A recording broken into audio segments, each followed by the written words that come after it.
สบายดีเด้อพ่อแม่พี่น้องลุงป่าที่เคารพเส้นเก่าเส้นเคยยินดีต้อนรับเข้าสู่ส่องเบานุ่งพ่อแม่พี่น้องตอนค่ำตอนแรง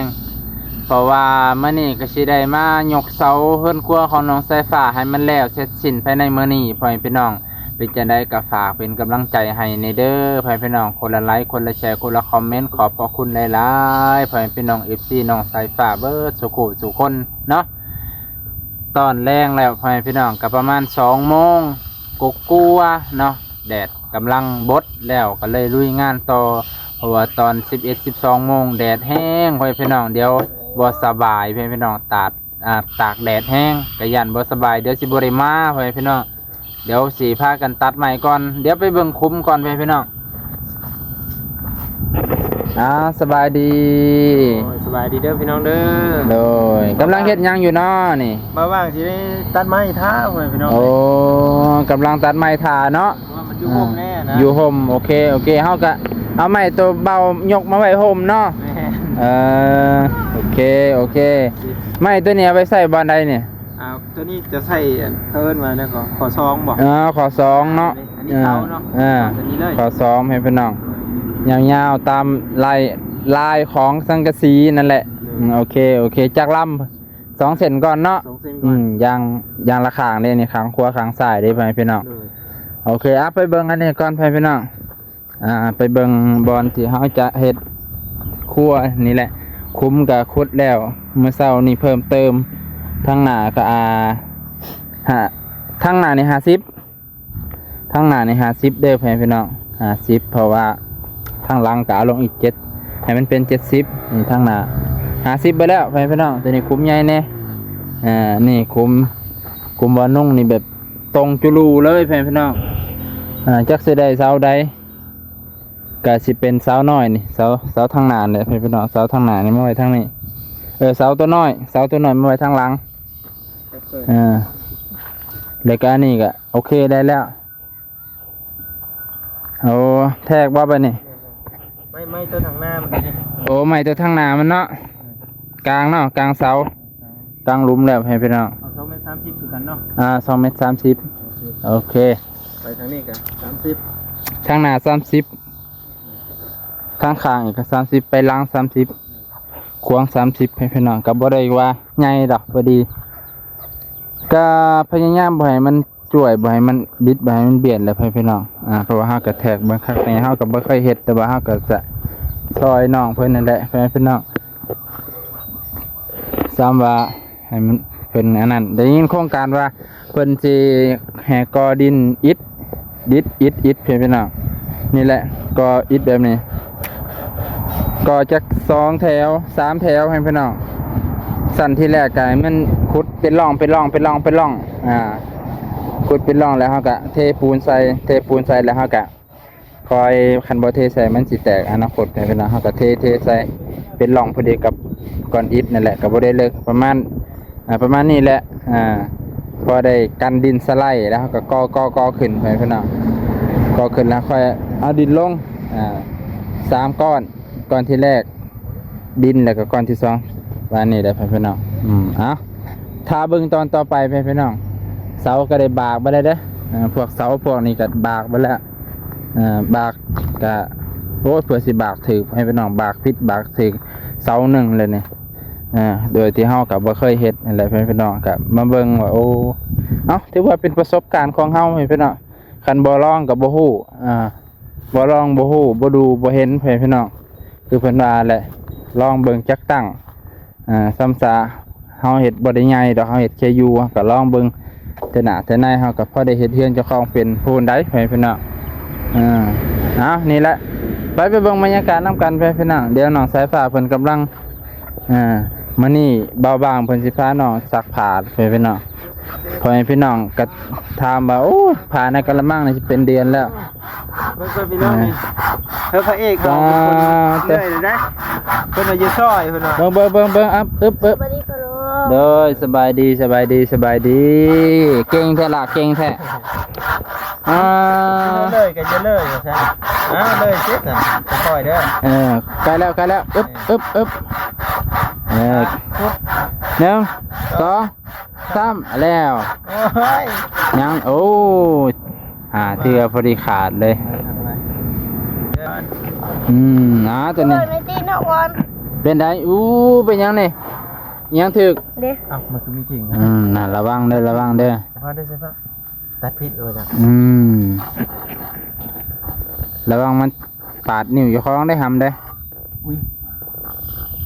2 เม็ดบ่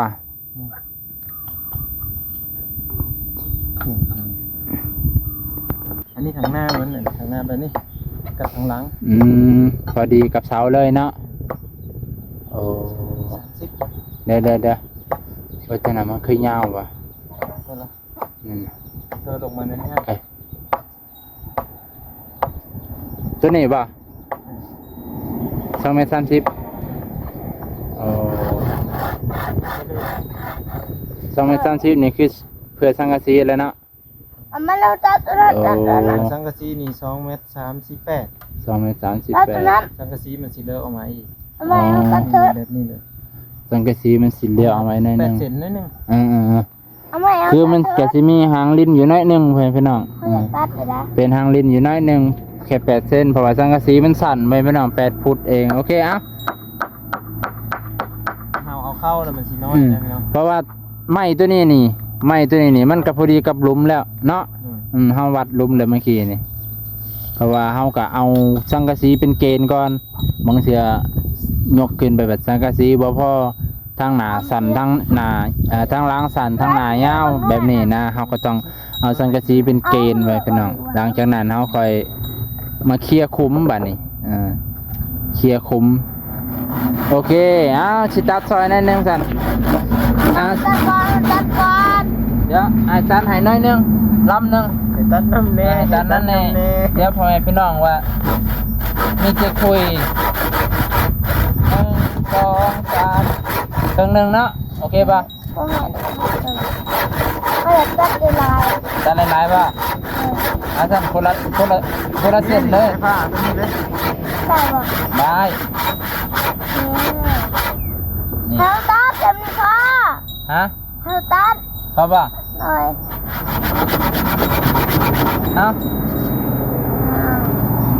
เอาเลย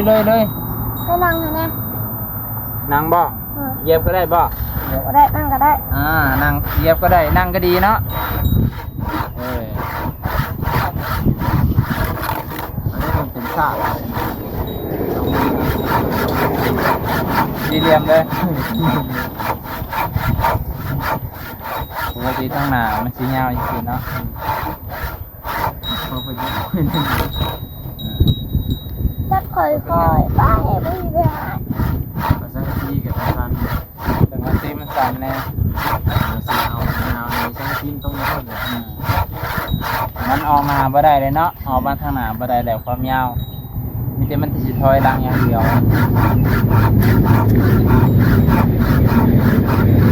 ความสังกะสีออกมาแค่สั้นๆเนาะประมาณ8 เส้นซะนี่ปลาตัวพอดีเลยจำกับใหม่เลยเร็วๆทำเร็วๆเวลาเร็วๆแต่ไม่ติดรถไทยไปพี่น้องเบอร์29เบอร์21เร็วมันกำลังห่มนี่มันสิเสียเวลาเฮาเด้ตอนห่มนี่เฮาได้โอกาสเฮ็ดแต่ตอนแดดนะบ่มีโอกาสนะตอนแดดจะไหนว่าเหนื่อย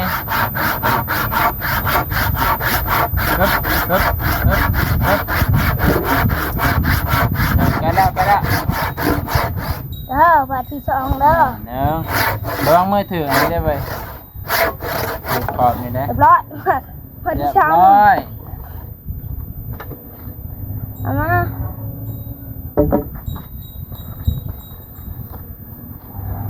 ให้เลยตัดนะ มาเฮ็ดร่องให้บ่ ยังก็ได้นะ มาเฮ็ดร่องให้ก่อนจะไหนมันสิบ่ถือมันดอกมันห้ามจับใกล้ๆเด้อคันจับใกล้ๆแล้วมันเต้นขึ้นมานี่มันสิปาดเห็นว่ามือข่อยนี่ตัดแล้วเวลานี่แหละเลือดออกไหลดีคือยังนี่เวลาบ่ายๆเพราะว่าเลือดมันกำลังเลื ศคือแดดมันบ่เข้มข้น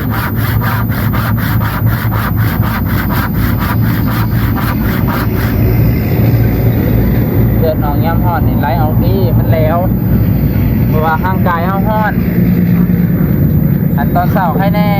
ร่างกายเฮายังเย็นอยู่ตอนแรกกับตอนบ่ายเนี่ยร่าง ตัว กาย บังมันเปลี่ยนเท่านะ ไม่แล้ว บัวแล้ว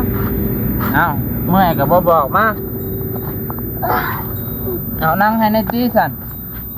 นั่งให้แน่ ซื้อเหมือนก่อน ขนาดเฮานั่งซื่อๆก็บ่ได้บ่ตา ได้หนังรถหนูได้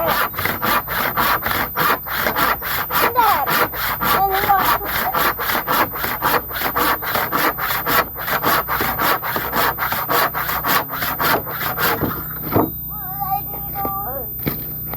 โอเคไปพี่น้อง มันขาดแล้ว นั่นแหละครับผม4 เส้นเลยจะได้ก็สิไปตอกใส่เพิ่นพี่น้องตอกใส่เสาแล้วก็สิได้ตั้งก่อนสิตอกก็ต้องมาปงไว้นี่ก่อนพี่น้องปงเรียงไว้แล้วก็ตอกแล้วก็ยกขึ้นดำขึ้นเลยคนละ2 เสาคนละ2 เสาเนาะคนละ2 เสาก็ตายแล้ว2 คน 2 เสา อาบน้ำป้า ทั้งพูนสิอาบน้ำแล้ว มีแต่เอายกเสามาไว้เนาะ นี่มาพร้อมกันหลายๆคนบ่ คิดว่าจังสั้นแหละ เจ้าเด้อ โธ่บ่แล้วสิมาแล้วบ่เราไปเจาะบาดาลนะ ยก2 คนนี่บ่ไหวแล้วนี่ก็ได้อยู่แต่ว่ามันก็ห่วย กันนักอยู่เด้ โถมเจ้าของลายกะอายุบ่ยืนแล้ว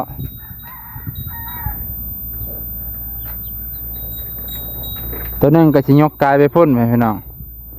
2 เสายกกายพุ่นไปพุ่นบ่แม่นว่าง่ายๆเด้อ ข้า นี่ งหน้านี่ได้ละ50เนาะ แม่นตาราง60อีกเสาหนึงที่มันสั่นกว่าหมู่เด้นี่เสาตัวนั้นนี่ย่านเอาถมขึ้นนี่เฮาต้องแทกเบิ่งว่าเฮาตัดทิ่มเท่าใดเอามาไว้ทางนี้เนาะ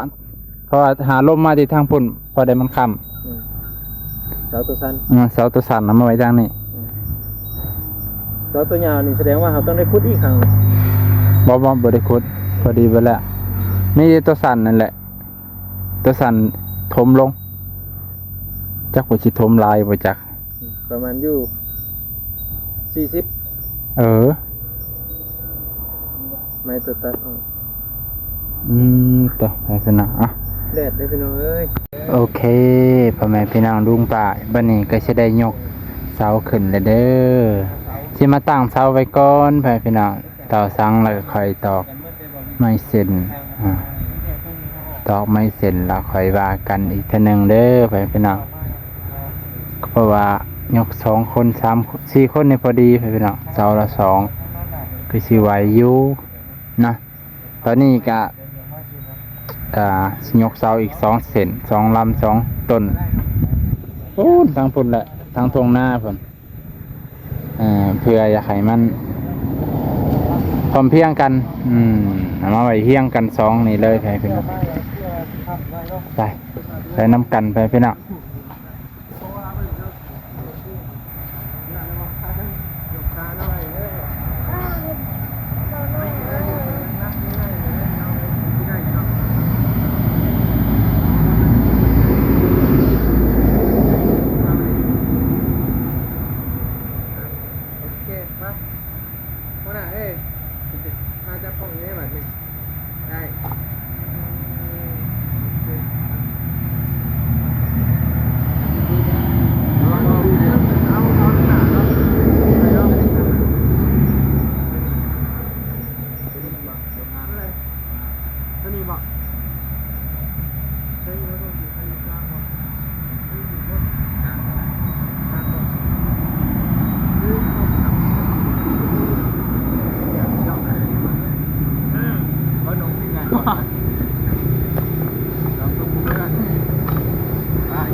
ปึ๊บ1 2 3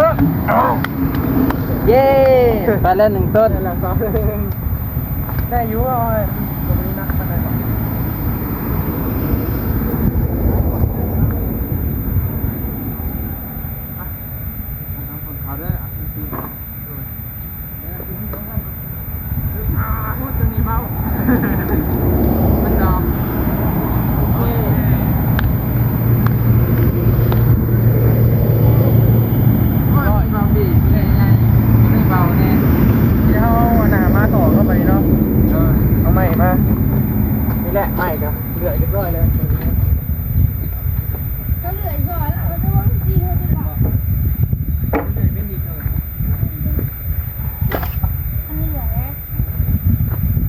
ตัวนี้เป็น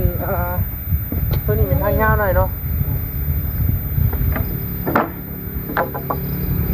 ตัวนี้เป็นทางยาว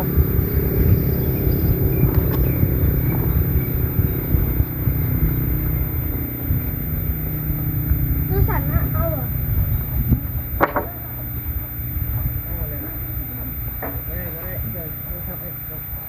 มันแม่นดีกว่าเลย ฮะ พี่ทางเข้าพี่ตัวที่เอาอันนี้นะทำกันเบิร์ดแม่นบอก ว่าตัวนั้นบ่แม่ บทสัมผัสดีมันตัวนี้มันแน่นี่เป็นวะเพราะอันตัวนี้หันบาบี้โดยไม่ที่มันเศษนะเล็กโดยดังตัดเลย พูดตัวเอานะจะมีเสร็จนี่ ตัวที่เขียนนี่ แม่ นี่ไม่เศษเนาะ เออ ในบ้านไว้นี่เพราะว่าเราไล่เธอกับทางกะซีนั่นเด้โดย มาน้องไอ้กว้างเจ้าผมไม่ได้เห็นพี่ยังซ้ำเห็นแต่ของคน นั่นบ่ เลย บ่เป็นหยัง เราต้องต่อทางนี้ป่ะปิ่นหน้าปิ่นเอามาสมมติเขาปิ่นขึ้นแล้วที่ต่อไปเลยมันดูต้องข้ามไปทางนู้นดีกว่า มันต้องทำด้วยท้องฝุ่นเลยเนาะ เราต้องเอาเขาให้พุ่นนะตัวนี้ปิ่นอยู่พุ่นนั่นแหละสาวตัวนี้ด้วยสิสาวข้างนี้ด้วย ปิดมาทางนี้ ปิ่นกลับไปกลับมาพอเขาย่อขึ้นเด้งงอยู่เลยนั่นแหละตัวนี้ปิ่นอยู่พุ่นเนาะแต่ว่านี้ได้นะครับเบิร์ดที่ไหนได้นะครับเบิร์ด ตัว เนาะ นี้ก็อันนั้นเก็บเน้นได้นึงเพราะว่าเขาสิมันสั่น ตัวนี้ได้ยิน ดัดปลายมัน มาน้องกว้างเจ้าเห็นแต่ของเจ้า ฮะ เห็นจังได เดี๋ยวจะเครื่องบ่ เลย เบรกไว้ก่อนสั่นเบรกไว้ก่อนนี่เอาเด้อ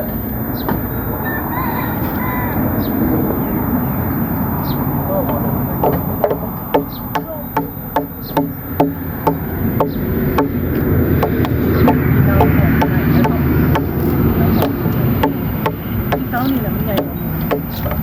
เสามืดมันไม่ได้ใหญ่หรอกใหญ่แต่เสาเดียวนี่แหละเสา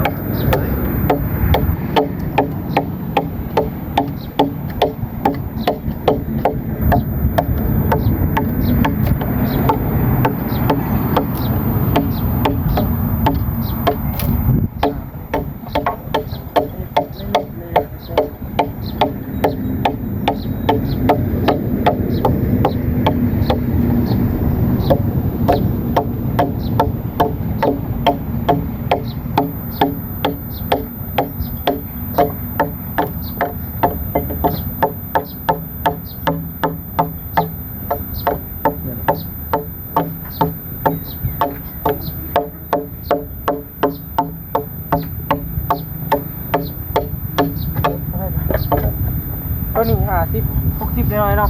50 ตัวนี้50ป่ะ ทางหลังพุ่น60 นี่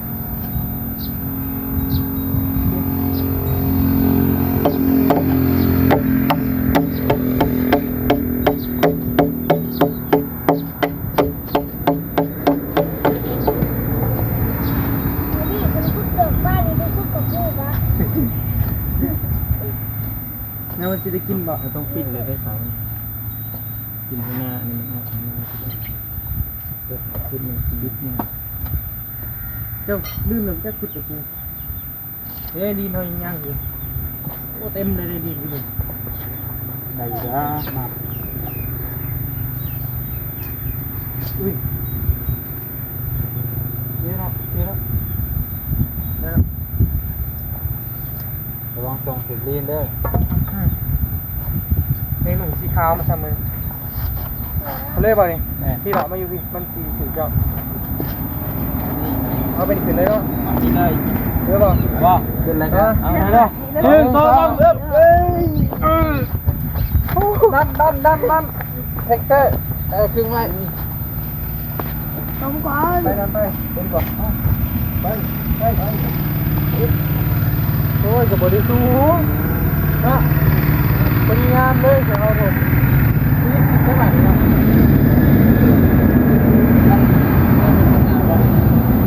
ตรงแล้ว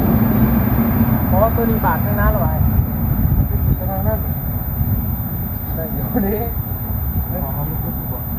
ขุดออกเนาะก่อนขีดเด้เนี่ยขนาดนี้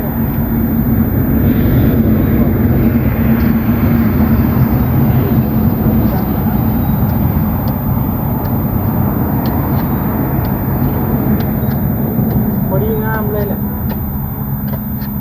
เรือ2 เมตรนี่ไงตัวเท่ากับเมตรเขาก็เลย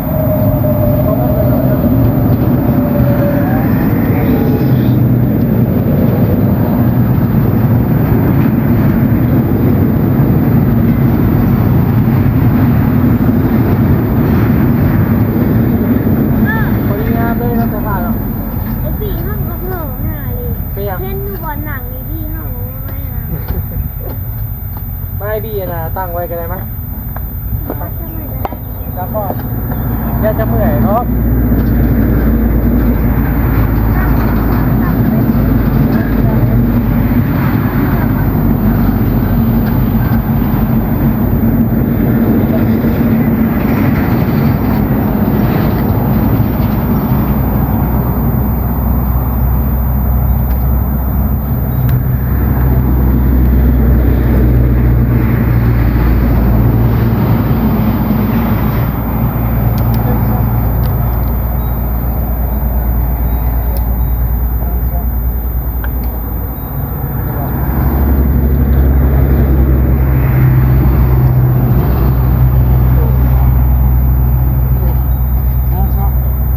เป็นไง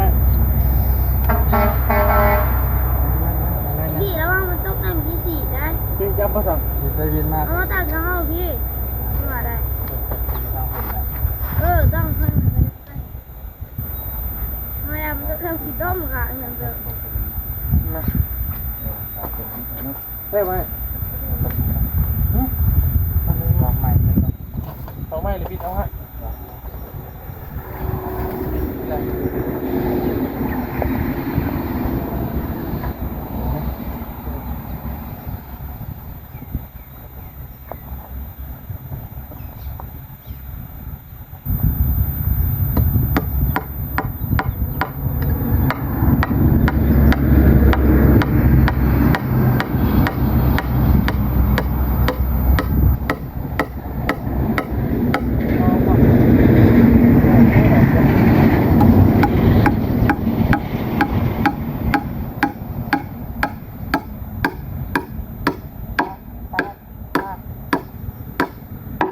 นี่ได้แล้วคุณทางไหนนี่คุณทางช่วยได้ครับคุณได้ได้ดูก่อนถึงแล้วถึงแล้วชีวิตพอดีอันนั้นเนาะงัดบ่เดินเขาทำอะไรนะไม่มีขวดอย่างน้อย1เนาะ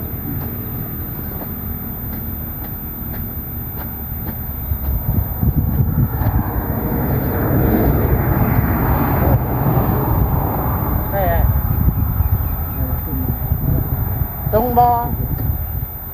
หนามันอีกน้อยหนึ่งพี่ดิป้าย นี่ โอ้รุดก่อนได้บออีกน้อยหนึ่งไงทำเราต่อเพื่อนเดี๋ยวมาที่เรา2 คนโอเคได้เนาะได้แล้ว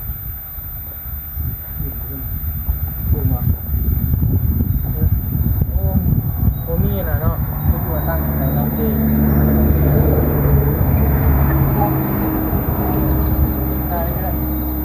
ได้ไปก่อนได้จริงเด็ดเอา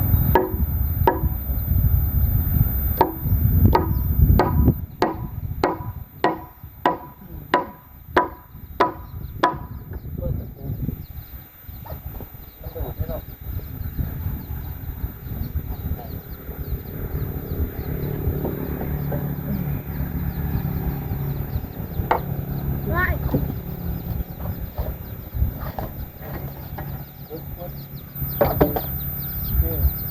โอ้งานพอดีงามเลยเนาะที่ดูว่ามันสีสูงนี่อยากจะมันต่ำหมดแล้วบาทเอาของเป็นเด็กเอาเลยเด้อกดไปเลยมันคล้องเลยจะล้มมันได้บ่ได้ ใจนี่ฮะโอกาสใช่ป่ะมันจะมีไว้หรอมันนั่งอยู่นี่ไว้ใช่ป่ะจะนั่งแบบไว้เจ้าไปดีอันนี้เนาะ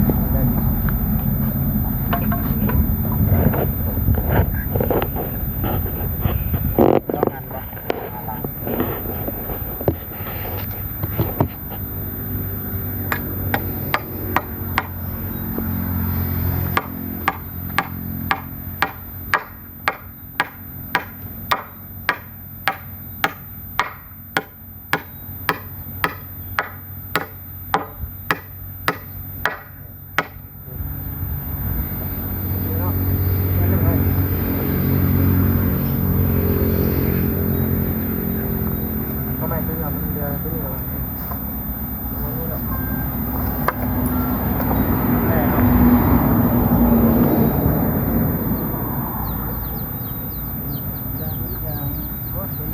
ปลอดภัยเป็นปลอดภัยผมใหญ่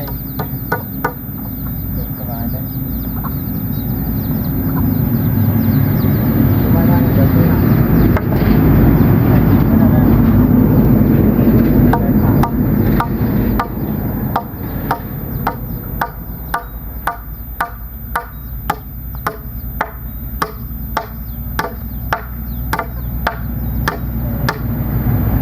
ไปบอก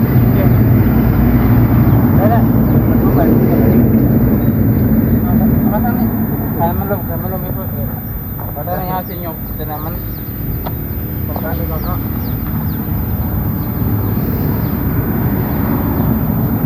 เพราะว่าเคยเห็นแต่เราไปดูใกล้เด้อแต่มีเขาอยู่แล้วไม่นั่งดูไว้เรานั่งไม่นั่งดูไว้ไม่นั่งดูไว้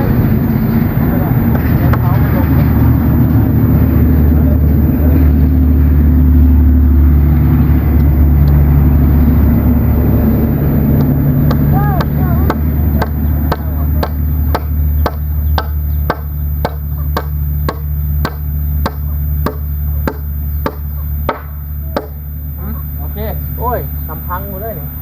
บดทิ้งเลยมาเอาใบบาทอย่างคือกันได้ครับเรียบร้อยเลย1ไว้พี่น้องให้สิบยานเนาะเอาไม้บางใหญ่ๆเลยกึ๊บฝานนี่ตัวใหญ่ก่อนเอาตัวเบาไปทีหลังตัวเบาไปทีหลังเนาะ ตัวนั้นมันงานสบายวะเด้อขึ้นบ้านเหรอเดี๋ยวจะกินอ่ะเอาขึ้นให้มันถึงเลยแล้วแหละเลยว่าหมุนได้หมุนก่อนถึงแล้วว่าเนี่ยด้วยได้ป่ะ1 2 3พอแล้วพอดีเลยลงนี่อย่างสวยอย่าโม้อย่าโม้ยานมันลบยานเนาะก็ได้ทำก่อนวะตัดคนได้1เนาะเดี๋ยวแล้วเบิ่งก่อนตัวนี้บ่ย่านตัวนี้มันเลิกมันเล็กเลยกับสาวน้อยครับรู้น้อย ย่านเนี่ยคือตัวนี้ แต่มันเป็น ไม่อยากซ้ำๆกันบ่อยากซ้ำๆกันเด้อ ตัวนี้ซ้ำๆกันเนาะขอขุดลงก็ได้ตัวนี้เฮาลงเท่าไหร่ก็60ป่ะ60มันเลื่อนแค่10นึงน่ะมันก็เบิ่งคือว่าซ้ำกันน่ะ ซ้ำกันแต่ว่าเอาบ้างสู้มันก่อนเนาะ ตัวใด ทางหลังนี่เนาะนี่50 บาทลงอีกบ่บาทครึ่งเลยป่ะ ปลาลงอีกก็ได้มันทำใส่ไม้อย่างนั้นเลยโดยปั๊บได้กินแป้ง ใช่ไหมก็จังบางเนาะ โดยมันบ่ยากหรอก นี่ไม่ต้องจ่ายโอเค ตัวนี้ได้ตัวนี้ง่ายตัวนี้เบาเกินตัวนี้ มันมีนักกว่านี้บ่ถามหายแต่พอลุมบักใหญ่ลุมบ้าๆเด้อนี่เด้อ นักแสดงว่าไหนโอ้โหเนี่ยให้กำลังใจอย่างห่างๆเนาะ คือเก้าวันแหละใช่แหละ จะมีบ่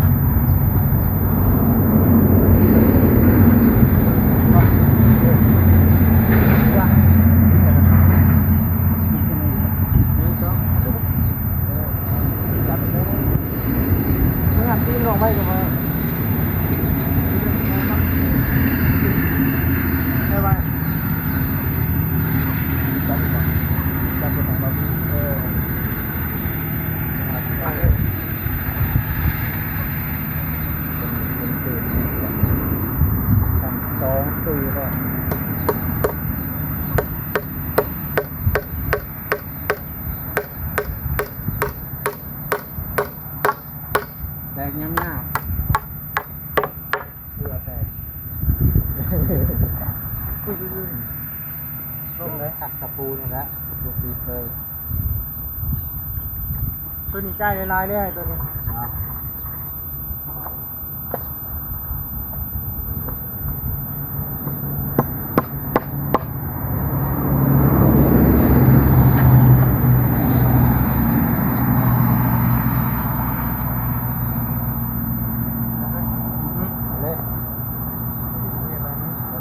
ได้บ่ไว้เป็นยังไงเก็บไว้ได้โอ้เสามันกงเอากระพิดแต่ว่ามันยังบ่เจออยู่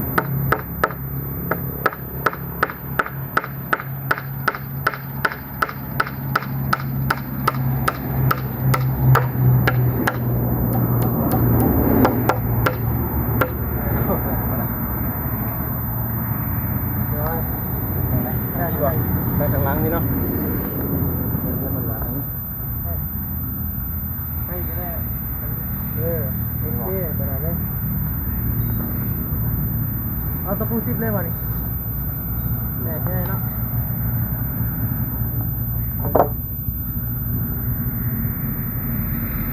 พอดีงามเลย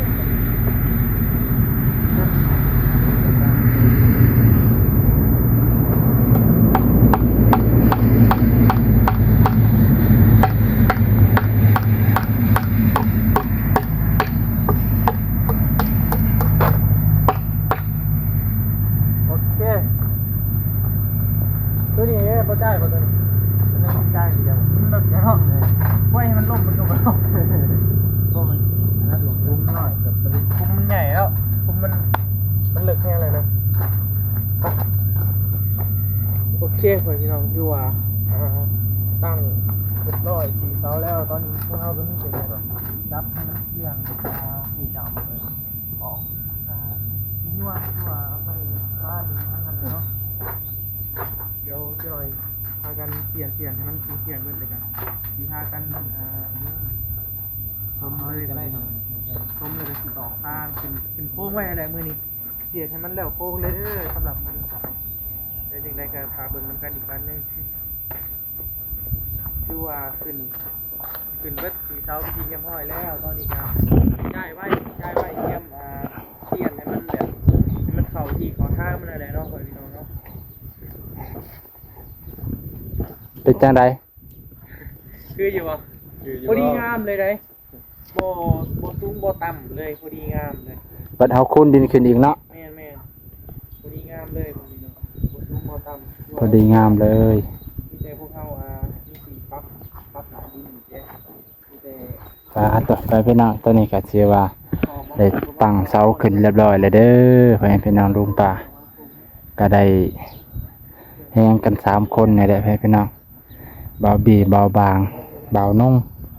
พอดีเลยพี่น้องงามบ่งามบ่ยังทันตั้งแนวงามบ่ได้ตอนนี้ก็คิดลังเลแต่ว่าทางหลังมันสิต่ำให้บ่พี่น้องทางหลังมันสิต่ำให้บ่แล้วมันต่ำหน่อยนึงก็ค่อยสิได้อยู่ติลื่นกันแค่10 เซนพี่น้องเฮาก็บ่ได้ให้ลื่นหลายคันลื่นหลายก็มันคือว่าทางหน้ามันสิเงยโพดพี่น้องคิดว่านะถ้าทางหลังต่ำแห้งทางหน้ามันสิเงยขึ้นแห้งโพดก็เลยซ้ำนี่แหละคิดว่าพี่น้องก็บ่ให้มันเงยแห้งเนาะก็สิได้อยู่แล้วสิใส่ไม้ข้อ2สิได้ใส่ไม้ข้อ2นะพี่น้องใส่ข้อ2ค่อยไม้ขาวนะตอนนี้ก็สิใส่ตัวนั้นแหละถ้าเบิ่งติดตามตอนต่อไปพี่น้องไปสต็อปไว้ก่อนพี่น้อง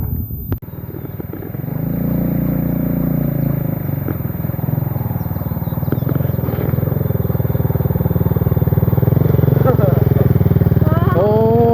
ตัวพี่น้องไปถามเพิ่นเบิ่งกันนะเอ้าเอ้ย ลงเล่นด้วยนี่ ซื้อมาที่ซ้ายอันนี้ซื้อมาที่ทางใดใหม่นี่ ลงเล่นมือเลย ปาโตแบกมาเลย บ่มีรถเด้ โอ้ ไปเอาเลยมันเอามาเฮ็ดอันนี้แหละพี่น้องเฮ็ดไม่ซิญัวบ่เพิ่นเด็ด โดย ตัวที่ว่าตอกสังกะสีใส่นะ โอ้ มาเฮ็ดใส่นี่แหละเอาสบายดีเด้อพี่น้องเด้อ โดยสบายดี พอดี ถ้ากะพากันตั้งเสาแล้วแล้วก็เพราะว่ามื้อนี้พวกอ้ายสิได้กลับเนาะกลับ8 โมงนะเพราะว่ามีเลือกตั้งอะไรไปพี่น้อง โดย ก็เลยว่าบอบบี้ก็เลยตัดสินใจไปซื้อเลยแบกเอาก็อดเอานักอะ โดย เพ เนาะ ราะว่าตีตอกเลยนะ ให้มันแล้วไวเนาะ แม่นให้มันแล้วไวที่สุดนั่นแหละ โดย มีแต่พากันเฮ็ดนี่แหละเนาะพี่น้องเนาะคือว่าตอนนี้กับบรรยากาศนะยามค่ำๆเด้อพี่น้องพวกเฮาก็ได้ตั้งเสาเลยก็ตอกไม่คือน้อยเนาะไม่คืออันนี้นี่เป็นไม้ซีญัวอย่างนี้แหละประมาณนี้แหละเขาจะก่อบล็อกขึ้นประมาณนี้หน่อยเนาะ โดย3ก้อน 2 ก้อนหรือว่า3ก้อน 3ก้อน 3ก้อนเลยบ่ โดย 3 ก้อนตัวหนึ่งมันสิฝังอยู่ในดินน้อยหนึง นั่นสิ โดย สูงประมาณ3ของน้ำเนาะเขาสิขุดลงอีกเนาะ โดยขุดลงน้อยหนึง ขึ้นเลยกาสิพากันคนดินนั่นเข้ามานี่โอ้ได้เฮือนครัวงามแล้วบัดนี้น้องทรายคอยประมาณ 40บ่หรือ30 ประมาณนี้แหละ30ก็ได้มันสิสูงพอ40 30 ประมาณ งามเนาะ แม่นเอาขึ้นประมาณ30 2ก้อน 2 ก้อน โอเค2ก้อน คือว่าโอเคแล้วนี่เนาะ โดย ตั้มเลยบ่เนี่ย ยังแล้ว ยังบ่แล้วเสียมาดู เขาจะบ่ไปไกลเขายังบ่อยากลวก แม่นบ่ อย่ามันตกใส่หัวโอ้ยไม่จับจ่ายไว้เบิ่งคักๆเนี่ยถ้ากับพากันทมแล้วเนาะ โดย ทมแล้วแต่ที่ว่าประมาณนี้แหละพี่น้องที่ทมเลยกะประมาณนี้พวกเราสิใส่แป้นเนาะ โดย ใส่แป้นตอกแป้นนะ โดย ใส่แป้นเลยกะทั้งเทิงจะเป็นแบบไม้นิ้วหรือว่าเอาขึ้นสูงอีกบ่ เอ๊ะ ใส่แป้นประมาณสำใด ใส่แป้นเอาบ่ กับ ใส่แป้ เพิ่ น น ประมาณ1เลยกะทั้งเทิงมันเป็นไม้ดิ้วเด้ เป็นไม้ดิ้ว พื่อให้อากาศมันถ่ายเทนะ ไม่ดิวนี่บ่ได้ฮอดอันข้อ2เลยบ่ฮอดแค่ใด ตีใส่ไม้ไปถึงเลยหรือว่า หรือจังใด หรือว่าเขาเอาไม้แป้นใส่อีกน้อยหนึ่งก็ได้ทางด้านเทิงประมาณแผ่นหนึ่งหรือว่า2 โอ้ แผ่นก็ได้ ให้มันงามๆเลยเนาะให้มีมิติ เห็นให้มันแบบประมาณนี้เลย โอ้ มิติเลยการทางด้านหน้าก็เขาเสร็จเป็นทรงม้าออกมาหน่อยหนึง โอเค เป็นกระเทิมอะนะ เด้อ แบบคือแบบทรงเงื่อนนี่แหละ เด้อ ประมาณนี้แหละผมพี่น้องที่ได้ก็ฝากติดตามเบิ่งกันยาวๆเพราะกับที่